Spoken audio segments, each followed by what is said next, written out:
Hi, if you're a solopreneur or a small business owner, this video is for you.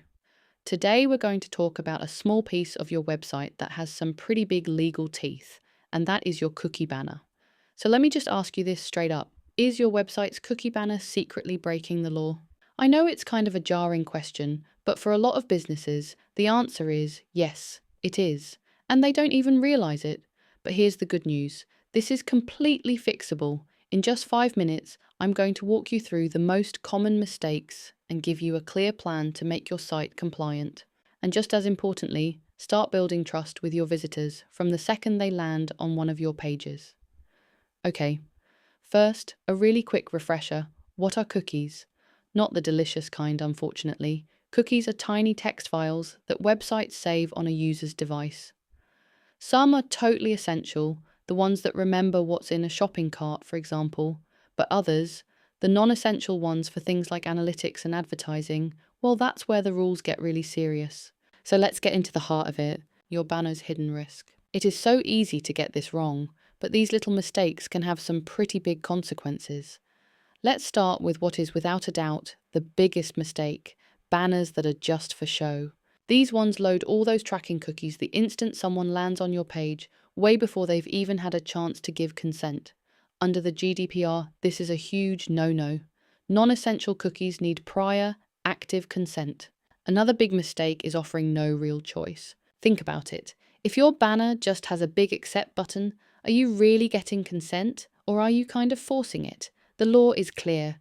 You have to give users an equally clear and easy way to say no thanks. Next up, what I call the all or nothing approach. Just having one accept all button doesn't cut it anymore. Your visitors have the right to get specific, to say, sure, I'm okay with analytics cookies that help you improve the site, but I'm not so cool with advertising cookies that follow me around the internet. You must provide those more detailed controls. Now, also remember, consent isn't set in stone. A user has to be able to change their mind just as easily as they made their first choice. So if your banner just vanishes forever after that initial click, you're still not compliant. The fix is so simple, just add a persistent link in your site's footer, something like cookie settings that reopens the banner when clicked. Here are a few other common pitfalls to watch for. Pre-ticked boxes, absolutely not. Vague language, like we use cookies to improve your experience. Nope, that's not specific enough. Cookie walls that block your whole site if someone rejects cookies, that's another no-no. You also can't use sneaky dark patterns, like a giant green accept button and a tiny, hard to find, reject button. And finally, you have to keep a record that someone actually gave you consent. You could get audited on this. Okay, so why does all of this matter so much? Let's take a quick look at the legal rulebook that's actually driving all these requirements. The big one is the General Data Protection Regulation, or GDPR. And here's the thing. It applies to any visitor from the EU. It doesn't matter where your business is located, it's all about your customer's location.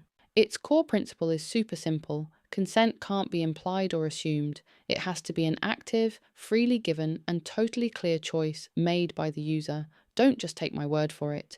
This is pulled straight from the law itself. Recital 32 of the GDPR explicitly says that silence, pre-ticked boxes, or inactivity, like closing or ignoring the banner, do not count as valid consent.